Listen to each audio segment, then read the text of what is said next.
This is the new ITIL. It's ITIL version 5. It's almost like what they have done is that they have really upgraded it. They put everything on steroids. And you know the way all this best practice and everything, you know the way all of them work. They will keep updating them. Sometimes I even think the updates are not necessary, but just so that they are not seen as being what's that thing, as being backward. Then everybody do. So I'm expecting a new version of COVID now. After all, the latest that we all still have is the 2019 version. So I can imagine that there will be one big upgrade of COVID, that the entire world will start screaming. They just updated the PM Buck. They just updated Prince 2. All the ISO standards are going to go through an update between once we officially launch ISO 9001 this year. All of them will go through a significant update in the next 1-2 years. So that's what happens. So now they've updated ITIL. They put a lot of things around AI in there. Now it's almost like the thing should just be called the Bible or the guidance for digital transformations, because they've gone beyond just service management in itself. They've gone to digital transformation. And I was telling the team in Training Heights, Bodum, BC, Victoria, like, we can't keep doing ITIL as a 3-day thing. We have to move it to 4 days, because if we don't do it over a 4-day period, we'll rush through it, and it would look like we're just focused on people passing their exams. It would look like the focus is just for people to pass their exams, and it's more than that. The focus is not for people to pass their exams alone. And I think that's one of the problems when it comes to ITIL. People only associate ITIL with an examination, like the foundation examination, something like that. They don't associate it with a document that actually needs to be adopted and implemented. So people, it's almost like the entire world is very focused, and it's ITIL and OGC and all the UK institutions that created it in the first instance. They are the ones that caused it. Because when I did all my initial training, it was in England, and it was actually somewhere in central London. And in those days, the focus really is that, on the third day you do your exam. And once the conversation is very examination-ish, it's almost like you're very just focused on, let me pass the exam. And that's why in Africa, in Ghana, in Nigeria, you would always hear people say that I have ITIL. What does it mean to have ITIL? Is the objective to have it? Why? What does having ITIL, what does it mean? What does it translate into? So ITIL is meant to be adopted by the head of IT, by the IT department. The CIO, the head of IT, is the major person who's meant to be driving the use, the adoption, and the implementation of ITIL. But all of us don't do it that way. When we think about ITIL, we think about it as a qualification. We don't think about it as a body of knowledge that should be used, that should be adopted and implemented. And I think that's the first point everybody needs to note. ITIL should be used, should be adopted, and should be implemented in an organization. That should be the number one objective. Supporting that will then be the fact that you want to train your employees around it. Supporting that will then be that, you want to also align it to your ISO 20000. Supporting that can then be that you also want to now start to measure. Let me also talk about alignment to your service desk application. And then you also then want to monitor your outcomes, your outcomes and your benefits. That's really is what it is that you and I should be thinking about when it comes to ITIL. Let me say it again. ITIL should be used, should be adopted, and should be implemented. On the basis of that, that should be your objective. You need to train everybody in the IT department, not some people. I went to some organization and the only people that were being trained were the senior guys. So if the senior people say, we're training the senior people, but this is not just for senior people. This is for everybody. Every employee of IT department should, and even supporting department IT should be trained on ITIL. So it's not like, you say some people should have ITIL knowledge and others should not have ITIL knowledge. That's the wrong way to approach it. Then you can align it to ISO 20000. right? Because at least you can get certified to that. Then you must also align it to your service desk application. Now that means you have to look at what the documentation is saying, and you have to look at your application, and you have to make sure that there's some form of alignment in there. And lastly, you need to monitor whether you're getting the outcomes and the benefits that you want out of ITIL. Ladies and gentlemen, this is number one for you. This is beyond just qualification. You can't work around it like that. Do you know the number of people who go to different countries around the world with their qualification, but they still don't get a job? And that's why you see a certain trend now that somebody who's in Ghana or Nigeria or some other place has done what's that thing called? Has done IT for maybe 20 years, and then they go and then become a nurse because they have more qualifications than skills. They have more qualifications than capabilities. So ITIL is beyond an exam, and that should ring in the ears and in the heads of everybody. This ITIL thing, this ITIL adoption, it's a methodology that should be adopted. It is beyond an exam.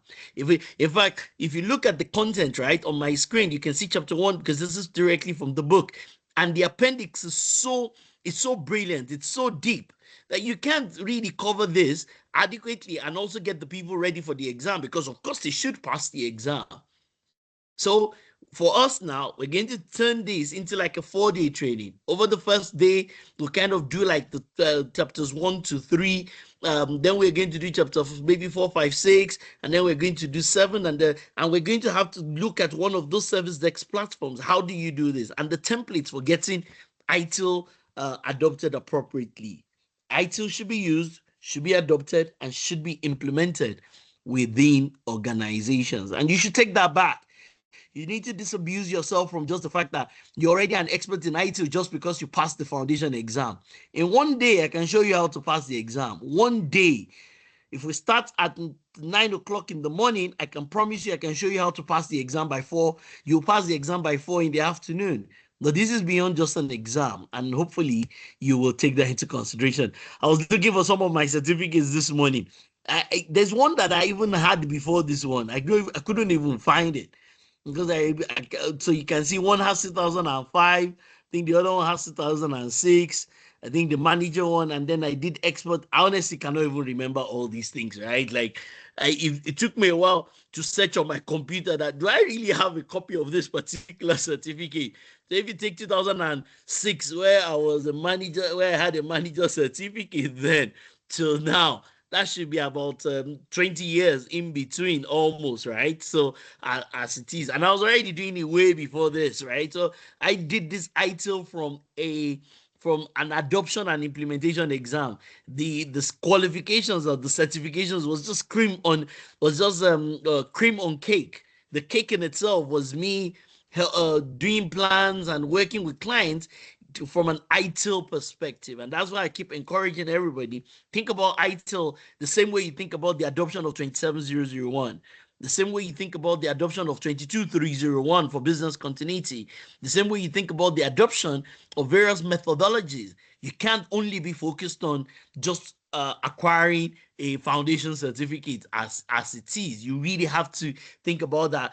How do I implement this? How do I adopt it? And how do I get value from these things? Well, yeah, that is me. So once again, this document has got into version 5, and it's a lot. This version 5 has they've changed a lot of things in there. They've updated a lot of things. For those of you that have done version 4 and done version 3, people have done all sorts of things.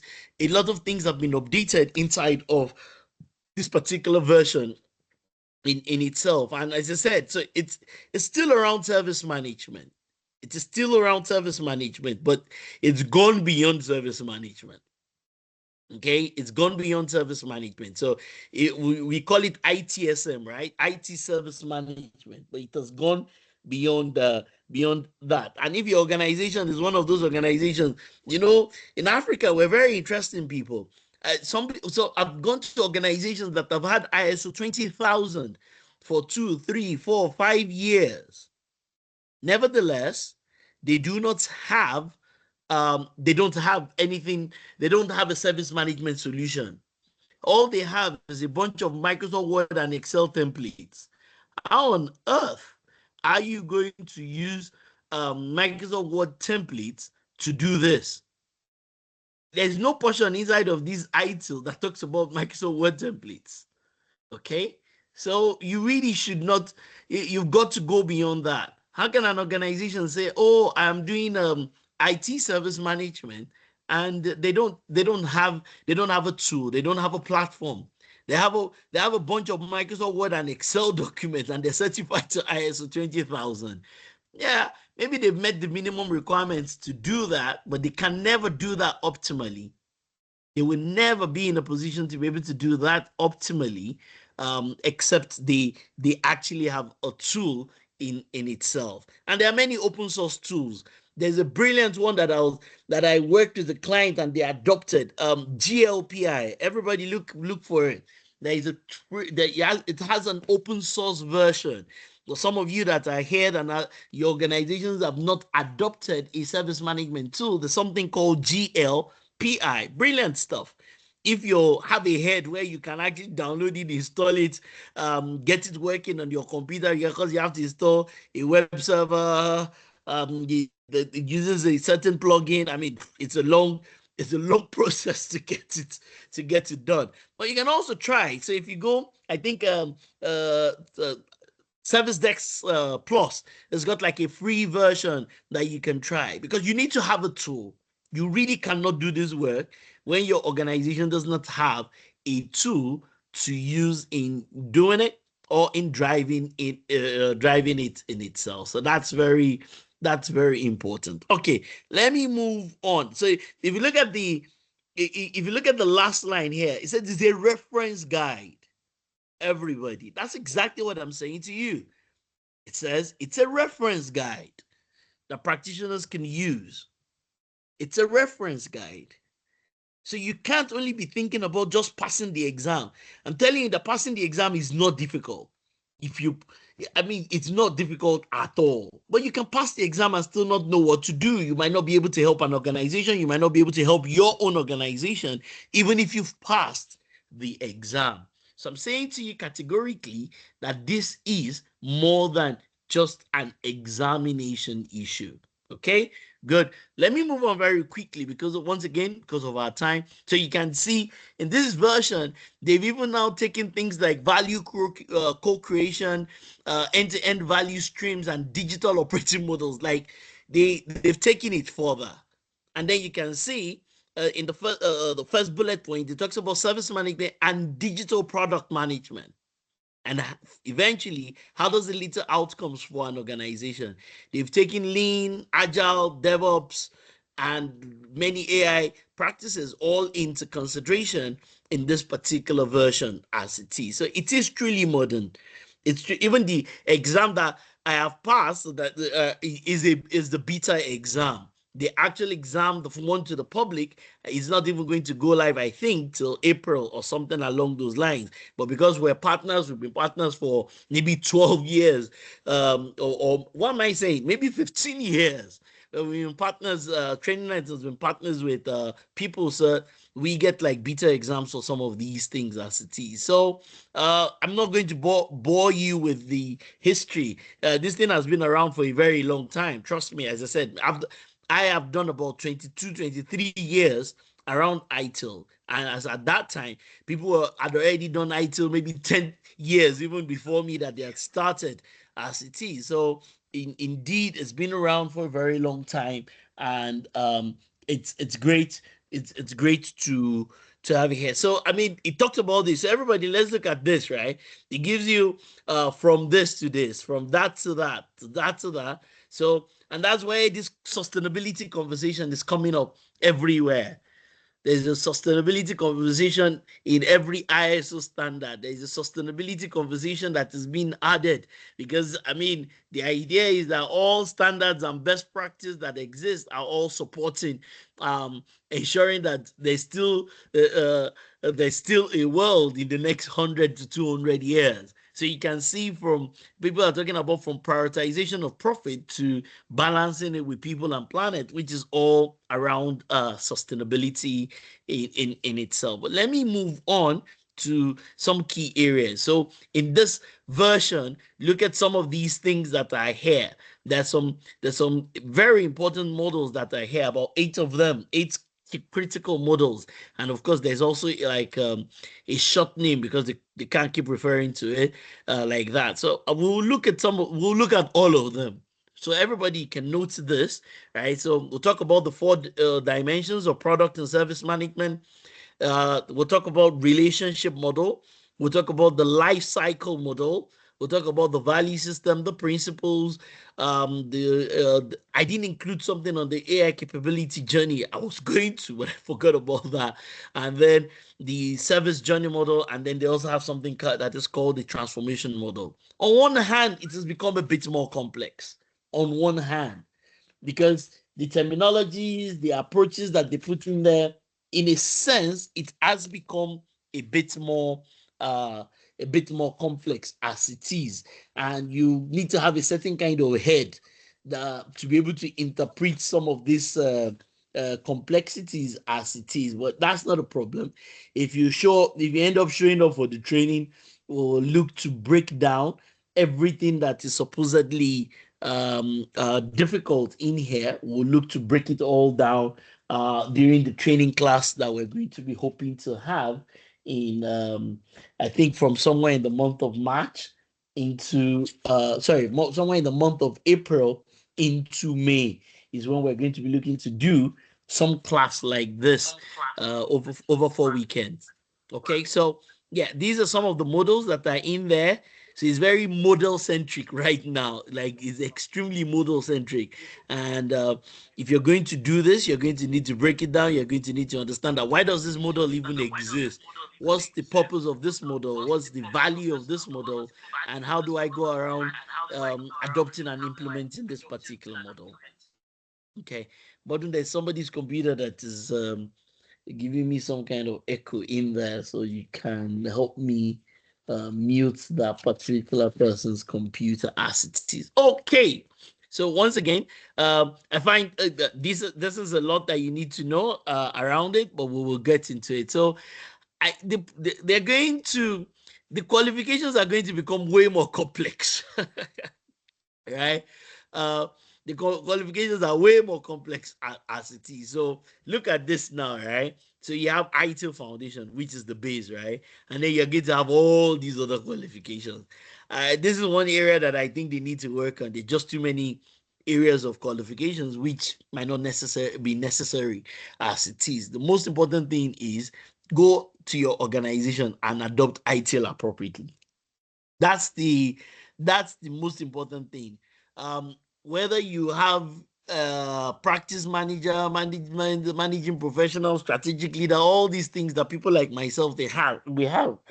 The only reason why I have these things is because we run a training school and we need it as part of our accreditation. It doesn't necessarily change my knowledge or my understanding of the methodology, just many more exams that I need to pass.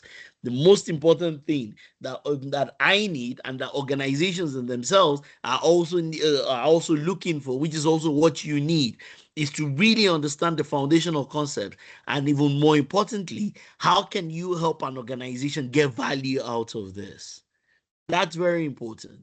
That's the most important thing. How can I help an organization to get value out of this? Because if you have all the qualifications in the world and you don't know how to help an organization get value, then what's the purpose of all that qualification? It means that you just have qualifications for qualification's sake. And if you work to a particular department in an organization and you have an interview with the CIO of the organization, I don't think the CIO is going to clap for you because you have 200 qualifications. So if you go to meet the CIO now and you now tell him, oh, I have monitor, support, and fulfill, plan, implement, and control, product, service, experience. I have all these things. The guy is going to look at you like, dude, How can you help me? Now, users are not happy. Executives want us to do more. We need to ensure that the applications we're building are fit for purpose and fit for use. We need to ensure that our systems are available and that we don't run out of capacity. How on earth are you going to help me instead of talking about or touting qualifications? Right? So there's so many qualifications. I don't really think you should worry too much about that. Doing one or two of them is fine as it is. The most important thing, focus on value. How do I add value to an organization? So one of the things they put in the material, so it's around here. So if you look at the bottom, right, they've talked about um if you have to look at this diagram pretty much, I'll say bottom up, so to speak, rather than top down, as it is. So if you look at the bottom one, organization A, different, right? And then look at organization B and then organization C. So there is a chain in there. The products and the services coming from maybe a provider to organization B, a bank, a telecommunications provider, like organization B, and then the end user and the customers. So the provider is worried about digital experience.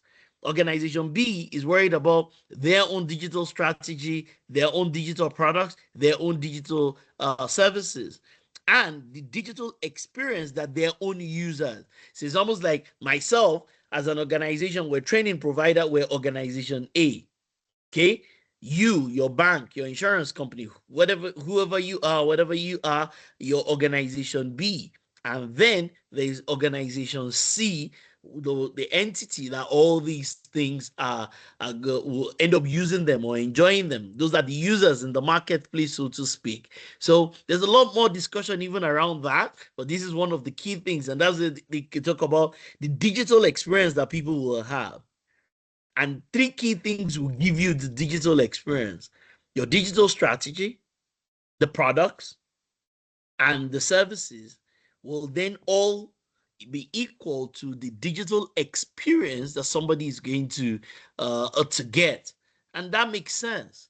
Once again, that's where the value conversation comes from. Your strategy as the IT department, right? Whether you're creating those services internally or you're depending on an external person, your strategy, the products you're creating, the services that you're creating, how do these things all come together to give you a certain kind of experience? Who's going to enjoy the experience? The user.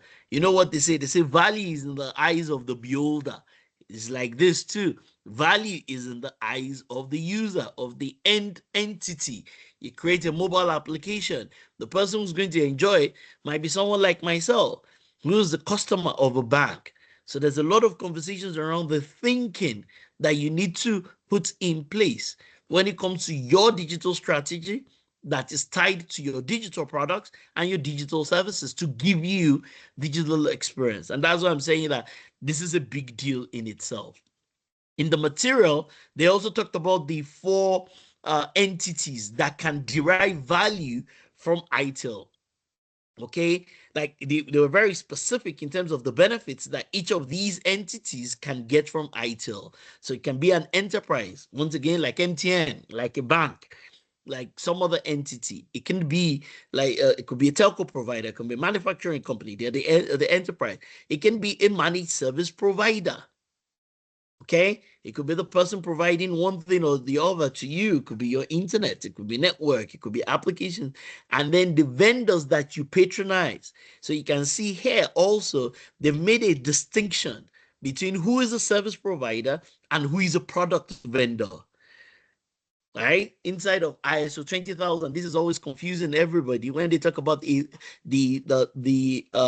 third parties versus your suppliers. So here they made a distinction also: your service providers versus your product vendors.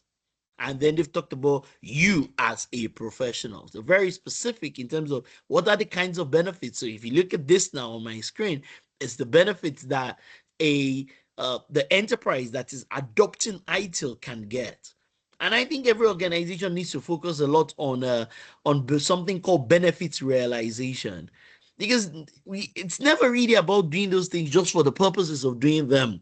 Sometimes when I'm auditing an organization and they've had a management system for a couple of years, one of the things I ask them, they'll be like, so tell me, Mr. A or Mrs. B or whoever you are, tell me the benefits. Can you articulate in very clear and measurable terms the benefits that you're getting from the adoption of this particular methodology? What is the benefit from COVID? What is the benefit from TOGAF? What is the benefit from all these things? Because it's not just about mentioning the names. I attended. Those are the kinds of things that I hear. I'm talking to somebody and the person said, I have this qualification. I'm like, how's your qualification going to help me? We already run the company already. So you tell me how you're going to provide value to me and how that value is going to be translated to my customers. I've got a team of over 125 people in between Nigeria, Ghana, and Kenya, and even in Canada. And sometimes when we're trying to hire, the people want me to focus on their qualification, and I'm very focused on the benefits that I want to get. So it's important that you and I we start to rethink some of these things, because if after the adoption you come for training, right, you go back to your organization, you put a project together, an adoption and implementation project, right, 6 months after, 12 months after, we need to be able to come back and do something called benefit realization. That means we must be able to come back and say, wait. After the training, after this adoption, what are the benefits that we're getting as an organization? Because if we're not getting any benefits, then what is the purpose? Okay?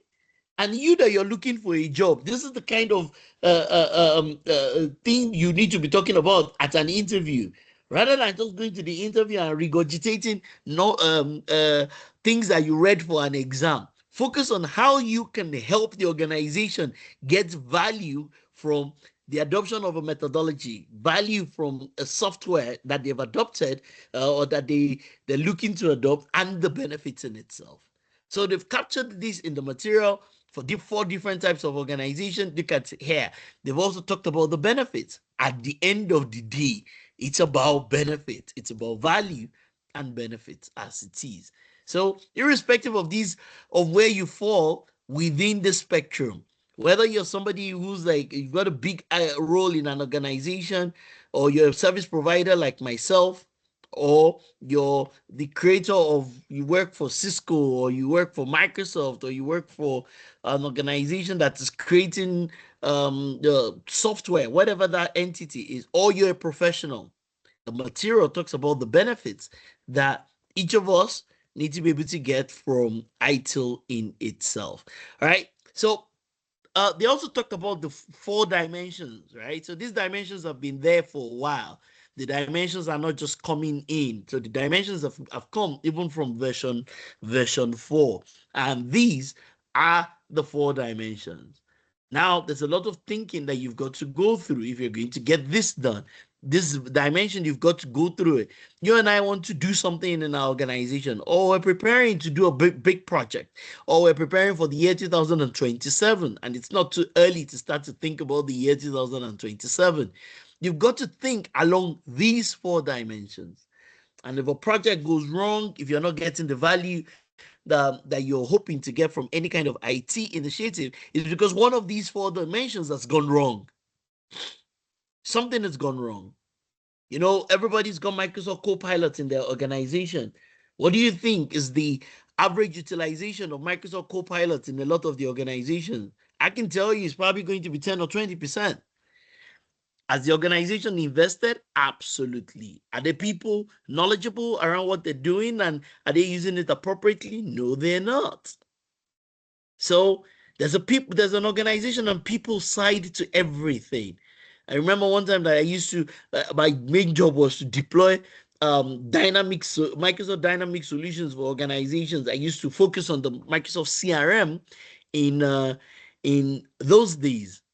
And I will go to an organization, we'll convince them, we'll do demos, we'll show them how to do it, blah, blah, blah. We go back there 1-2 years after, they were only using their CRM for incidents or for customer complaints.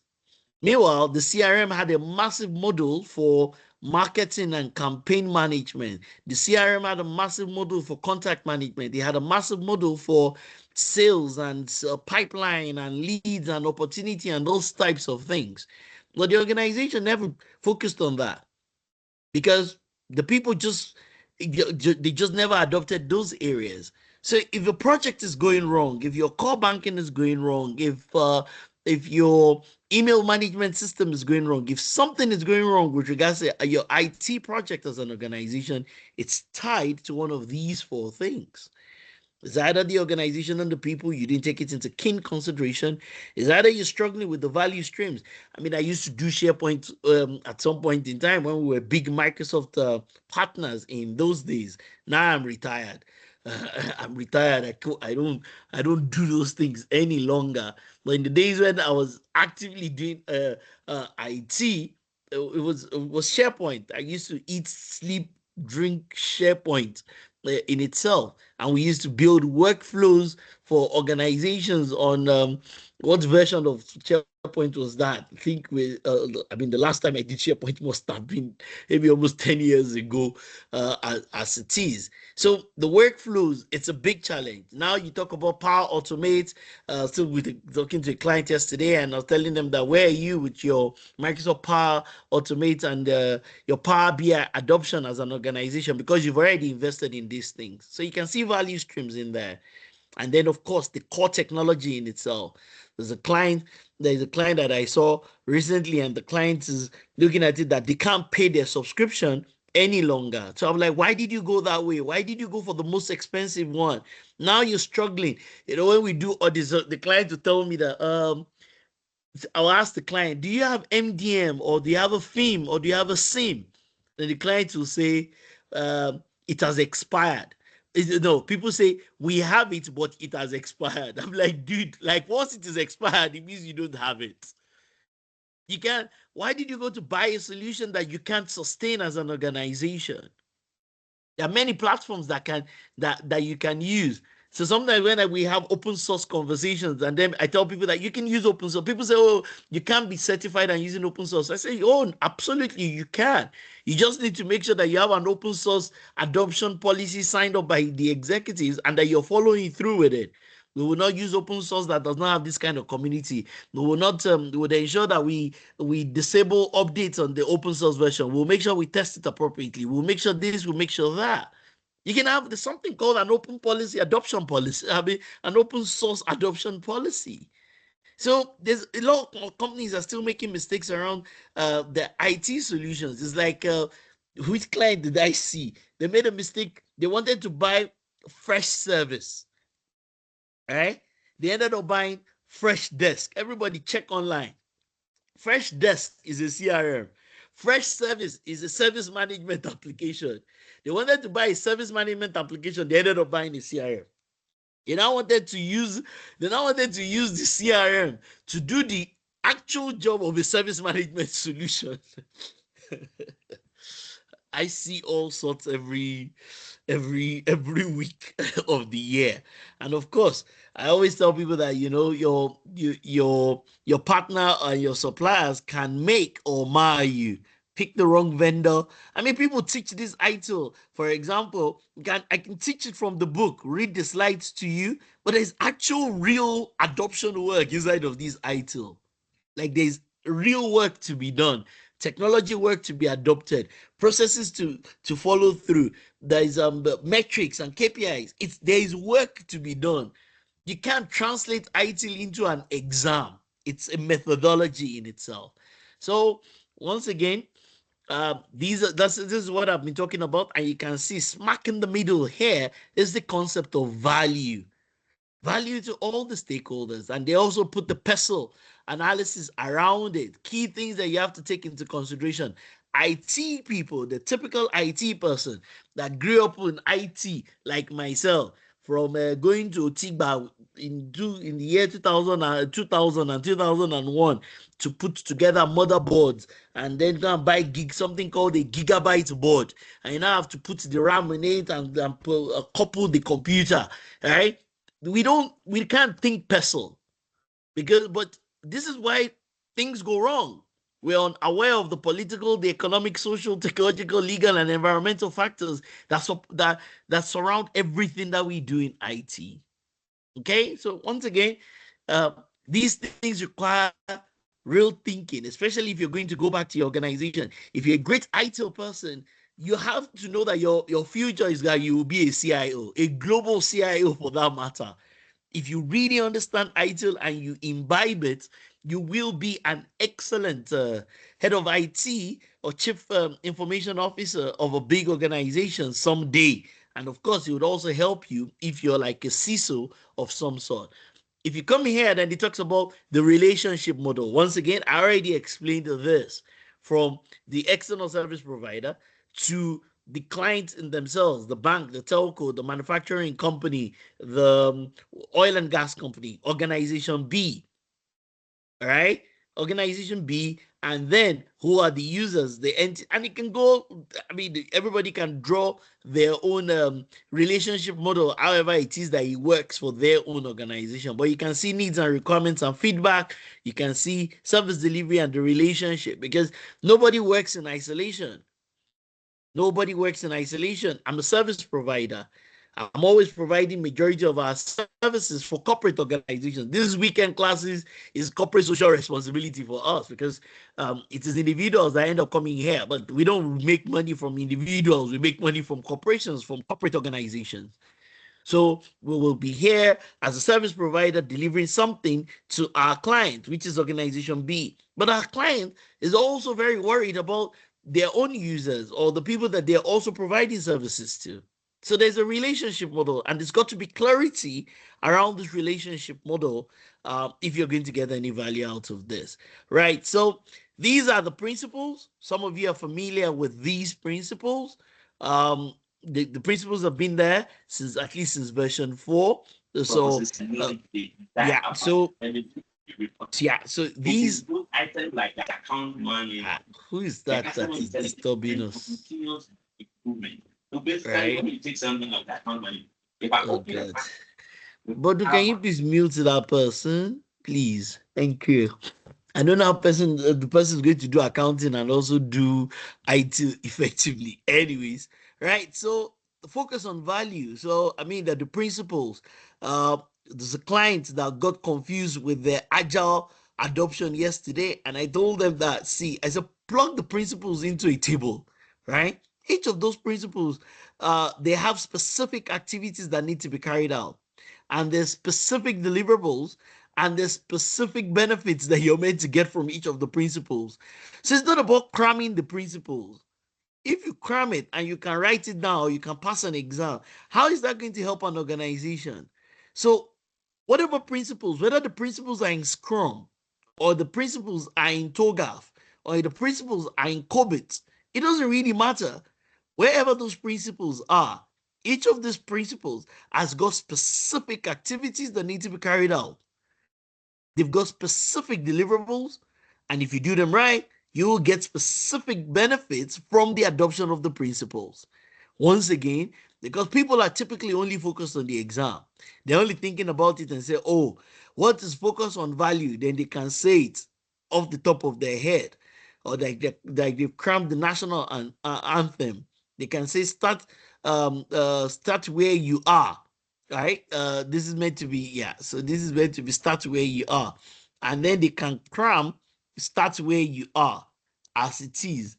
But cramming start where you are, how is that going to help a company? Because you crammed start where you are. That's not, and then you can say it. If you go for an interview, that organization must be kidding if all they're going to say to you is that please tell us. That's like asking you an exam to say define. That's like, oh, tell us what does collaborate and promote visibility, what does it mean? Then you now say collaborate and promote visibility talks about how different entities within the organization can work together. I don't think I don't think a serious interviewer would interview you that way. So they're going to ask you that what do these principles translate into? Is it owning principles for owning sake, or there's value and benefits to be derived from the principles? So it's not about regurgitating things. You can pass the exam. When you come for the training, we will give you the sample exams that have been handed over to us by PeopleCert as accredited partners. But passing the exam is the least of your problems. You even imbibing this and letting this affect your processes, your technology, your thinking, your planning, and your approach as an organization, as a person, is 100 times more difficult than passing an exam. It's like, for example, in Africa, a lot of people have passed TOGA, for example, as an exam. Enterprise architecture. Everywhere you see somebody who owns the certificate. Okay, ask them what is the level of maturity of enterprise architecture in the organization. Sometimes it is 0 or 1. It's like PMBOK, right? People don't even know the methodology. We're very familiar with the examination. So I know people who all have PMP. They live in London, they live in Canada, and they're in health support work. How is it that? Because they never really understood those things and they never imbibed it. So my message to you is, when it comes to this ITIL, it is for you to imbibe it as a person and for you to go back to your organization, and hopefully it would affect how you think, how you work, how you approach things, how you deploy technology, and how you set up all your internal processes. So once again, these are great principles, but there's more than that. There's also the concept of the value system. So everybody, if you look in here, this is brilliant. This is brilliant. So you're looking at where is the opportunity and the demand from your existing or prospective customers. Where is the opportunity and the demand from your existing or prospective customers? And you know, you can have internal customers and you can have external customers. What is driving IT department? What is driving everything that you want to do? Now they've now got, so when you're clear on the opportunity to add value or on the demand, the request from your internal and external stakeholders, then you have to take into consideration the guiding principles, governance, the value chain. We're going to get there in a minute, where we're going to talk about this new concept that they put in here that talks about 8 elements of the value chain. Then we're going to talk about the practices. Then we're going to talk about continual improvement. And what they're saying is that you must bring together these 5 things if you're ever going to deliver value. You must bring together the principles that we just talked about, the governance model, the value chain activities, the practices, 34 of those practices, and the continual improvement model. You must bring all these things together if you're going to deliver value, not just one time, but also consistently in itself. This is a big deal. This is a big deal. And you need to get this right as an organization. And this is what I was referring to. So you can see inside of that value chain, it's here. Okay, the life cycle model. How do we discover? How do we do our design?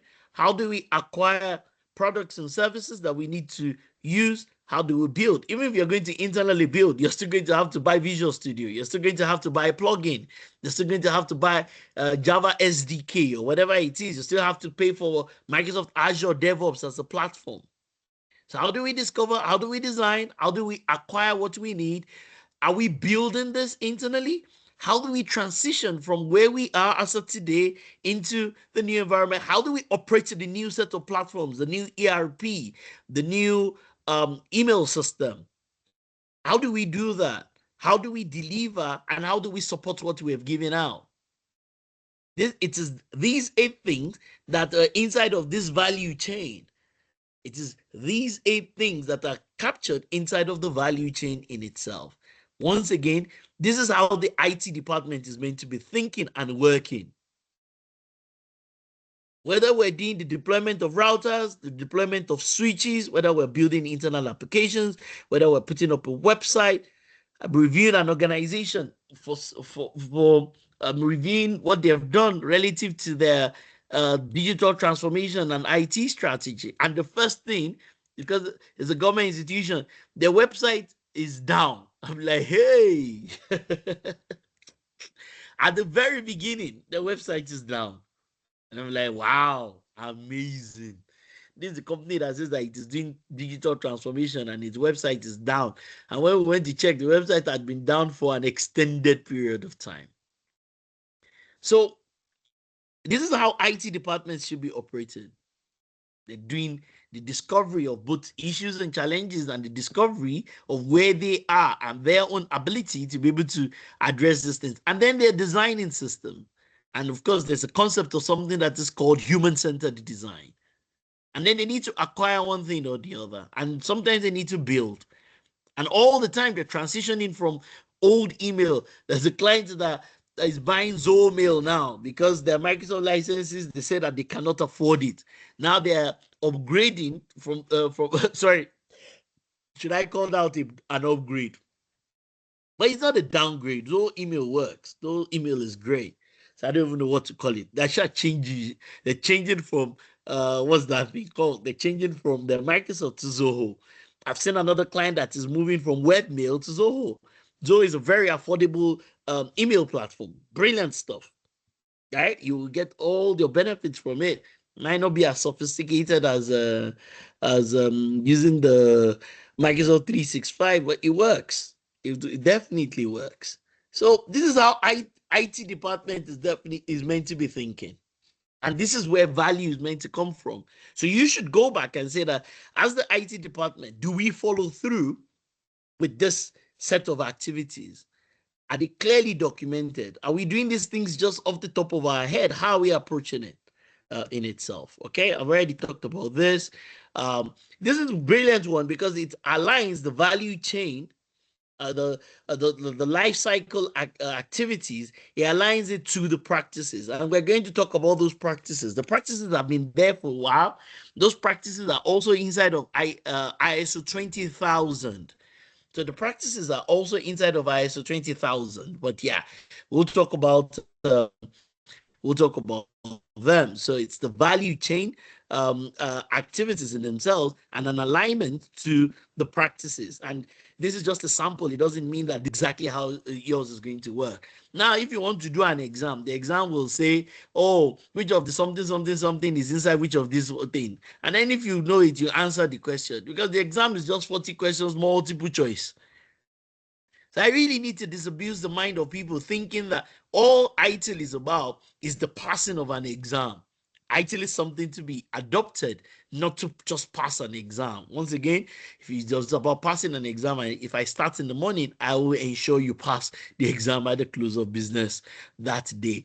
One of the good things about the material, and when you pay for the exam, you also get the material, is this case study. They've got this brilliant case study, and the case study flows through the whole book. It was there in version 4, but now it's been updated. So it gives you a case study so that you can think through this and look at the person at the very head. It's the CIO. And so for everybody that is in IT here, I pray you also become a CIO of a big multinational.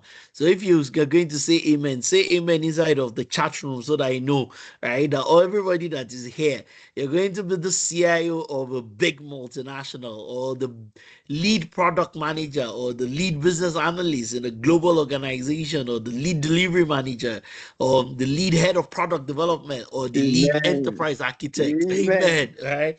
In a big global organization.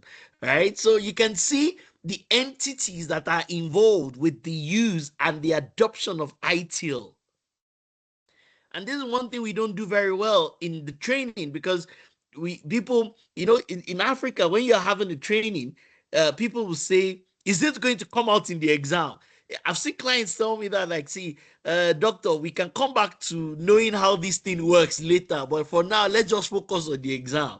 And exams are not very difficult to pass. I'm certain in my lifetime, at least I must have passed, at the very least, I must have passed 100 IT related exams.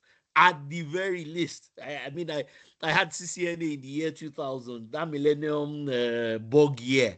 In the year 2000 is what my CCNA is dated to. So in those 26 years, I'm 100% certain I'll pass maybe 150, if not 200 exams. But exams don't mean anything. They're just exams. I dare say they're just bloody exams. Clients don't hire me because of an exam. They hire us because we want to add value to the organization and change how they work and how they think about what it is that they do. So hopefully in the training, we can also go through this case study and we can look at it as we go ahead. There are many other things in the material. And once again, we're going to start, I think, sometime in the month of April. We're going to do it. Are we start? Yeah, I think we're starting in April. We're going to do it into May. We're going to spend 4 Saturdays because we have quite a number of individuals that have shown interest. They say that, let's do it over a Saturday. And of course, but the one for during the week is usually corporate organizations, and which is our main market. But I'll do this. It's a one-time thing that I'm ever going to do. I will never do it. I don't think I'll ever do it again.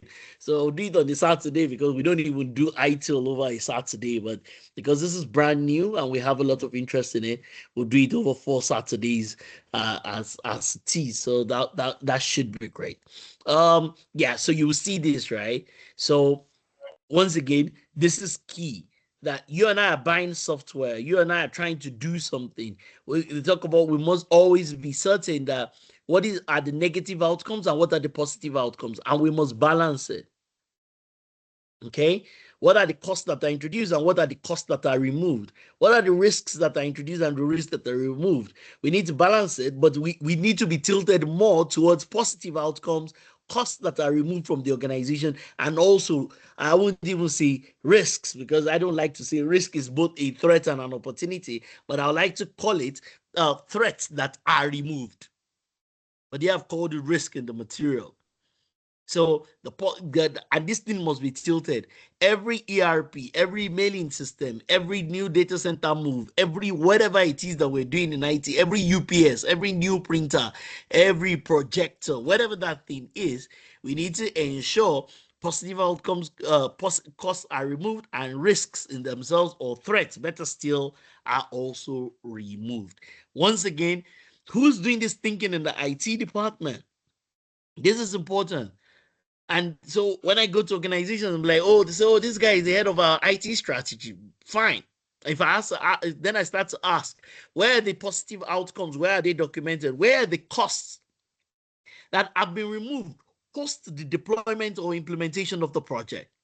Where are the threats that you can prove to me that have been addressed post the deployment and the implementation of the methodology of the project of that particular initiative? This is key. This is key. Okay. Here, once again, look at it. They've also said, oh, 4 different types of organization. It can be, so there can be vendor one, vendor two, provider. Everybody's doing this. Also a consumer, and you can see technology resources, digital product, the service offering, and then the digital service that the consumer in themselves will enjoy. So technology resources compose digital products, enable and support service offering, describe digital services, and look at the consumer that impacts this, negotiates and accept, and then consumes the digital services.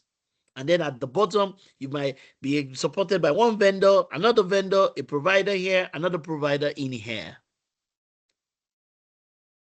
Okay, so once again, they also have this thing called journey.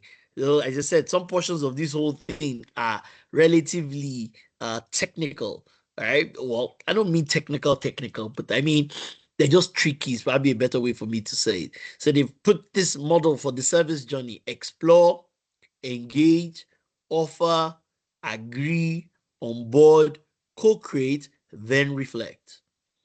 You put this how many this 7 steps, and then of course they're looking at it from two perspectives: from the service consumer's perspective and from the service provider perspective. Even training people on this is a big deal. How do we get this right? Because how will you walk away? Because once again, my real thinking, or my obsession, I dare say, is how are you going to do this in your organization? What will you need to do when you go back to the office on Monday? How are you going to approach this? How's this going to affect how you work in the organization? And they've specified a couple of things, once again, from the consumer's perspective and also from the service provider's perspective. Right. So that's key. Many other things around governance bodies. I mean, it's an endless list of things that they put in there. But I wanted to talk about the continual improvement model. So I always like, I mean, because this is what an organization should do in the third or the fourth quarter of every year. Every organization needs to scientifically and, should I say, specifically do this in the third or the fourth quarter of every year. So you need to start making a plan, especially for those of you that are senior people here. You need to start making a plan. How am I going to get this done in the third or the fourth quarter of the year 2026 in preparation for the year 2027? How am I going to do this? Because we must scientifically do this. We have to do this in very measurable terms. What is our vision for the IT department? Where are we now? Where do we want to be in the year 2027? How do we get there? That's retreats that organizations are always having. The retreats that companies are always having. This is what they're meant to be doing tied to the retreats. This is what they're meant to be doing during the retreats. There's no retreat. There's no IT retreat. In fact, any IT retreat, the first thing you need to put on the board is this diagram. And in that room, you need to be able to generate clear answers to this diagram. That's what makes it a retreat. In very clear and precise terms, you need to be able to generate the answers. What is our vision in the department? Where are we now? Where do we want to be? How do we get there? What actions do we need to take? Are we getting there? Monthly or quarterly type reviews? And then how do we keep the improvements relevant? It's not even just at the departmental level. You can even do this at the unit level. That means the application development team can do this. That means the DevOps team in an organization can do this. That means the infrastructure team in an organization can do this. There's no unit or department that is IT related. Actually, this belongs to the entire organization, because there's nowhere where you're seated in the organization, whether you're in HR, you're in finance, you're in procurement, you're in legal, you're in compliance. Everybody can adopt these 7 steps as it is. And there are actual deliverables from there. So if you look towards the right, you will see improvement vision, blah, blah, blah. Where is this documented? And how are we following through with this? This has been there. In fact, this has been there since ITIL version 3. This has been there from 3 to the version in the year 2011. Yeah, this has been there. But people read these things, they learn them, they pass an exam, and in a sense, that's where it ends. And that's why a lot of organizations are still struggling. There's also this long extended thing that they've written around transformation. So look at the steps from governance to positioning to execution. It's very long. 1, 2, 3, 4, 5, 6, 7, 8, 9, 10. 10 different steps and different things that need to happen in there. So some of these things are a bit convoluted from my perspective, but you get the point, right? So the idea is that, you can initiate a transformation journey, you can do some orchestration, you need to do a lot of orientation, you need to make some certain decisions, you need to clarify, you need to prepare, you need to actually deliver those things, you need to evaluate, and then you need to do what we call adaptation, and then of course you need to do integration. It's long-winded, but yeah, it's also part of it. It's like leveraging ITIL for your digital transformation journey as an organization. Yes, of course, there's also conversation around the value streams. The value streams are also there. This is pretty much like process documentation. I mean, they call it value stream, but really that's what it is. That how do you document all your processes? They're very clean, very clear approach. And how do you do the to be? So everybody, if you look at the top there, you can see value stream identification, mapping the as is, and then you can see the 4th bullet point that talks about the to be, and then planning and implementing the improvements. So there's a lot in there But one thing I can guarantee you, any organization that takes these things into keen consideration and adopts it appropriately, there will be improvement in the services that you provide. Except you're paying lip service to it, except you're playing with it, except you're joking with it, except you're only interested in passing an exam. If an organization, the CIO, head of IT, head of unit, head of infrastructure, head of applications, or whatever that role is, truly takes some elements inside of this documentation into keen consideration, you will definitely improve the value and the benefits that you provide to the business and the outcomes for the entire organization in itself. Yeah, so they also then, of course, talked about project management and DevOps and the integration of this new ITIL documentation to what is also coming out of those other organizations in themselves. Okay. Aha, this is probably my favorite part of the whole thing, right? When we start to talk about the practices, right? So let me see who is very familiar with ITIL practices. I thought I put a table in there that shows all the practices. But yeah, these are some of the practices here. Or these are the practices labeled alphabetically, but they've also now aligned it to the value chain activities in themselves. So all the practices they've aligned it. It not doesn't always work this way, right? This is just a sample that, oh, is it essential for it? Is it key reality? Is it a supporting factor? It doesn't always work this way. So, but it's there. So and nobody's going to beat you if you come and then say that, oh, for me, knowledge management is not supporting here. Instead, it is enabling it. Nobody's going to come to beat you, or it's essential for it. Nobody's going to come to beat you if you decide to do that. But this is just a sample of what they've given. And that's the problem, right? So if you do ISO 20,000 in your organization, you will see that there's an alignment. Well, it's only the practices, right? So ITIL has gone beyond just the practices, but the practices are still there. So look at it. Architecture. This is why organizations look at, the number of people that we training nights have trained. All those organizations, do they have mature practices? They don't. We've trained them. We training nights trained all of them. But have they gone ahead to adopt in the organization? It's a lie. They don't. So look at it here: architecture, availability, business analysis, capacity. Are they doing these things? No, they're not. So, and I mean, this is another portion of the work. So everybody, so in here, for example, they've written this brilliant stuff. Once again, our organizations doing architecture management. Look at the processes under architecture. Look at the software that you're meant to use to automate architecture.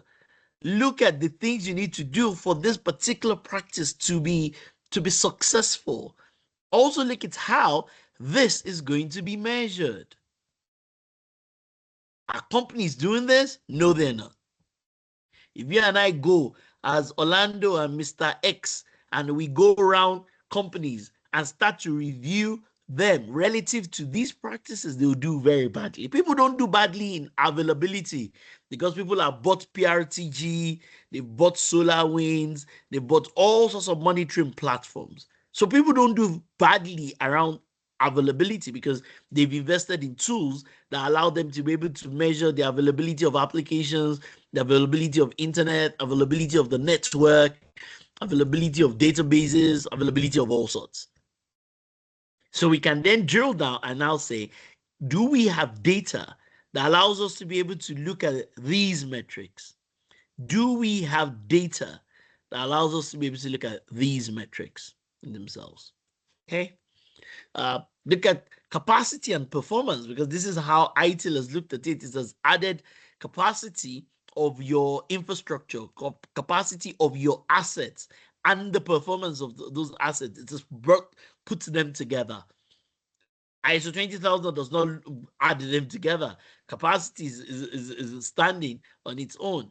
But here, they've once again, they put the processes and the metrics that you can use in measuring this.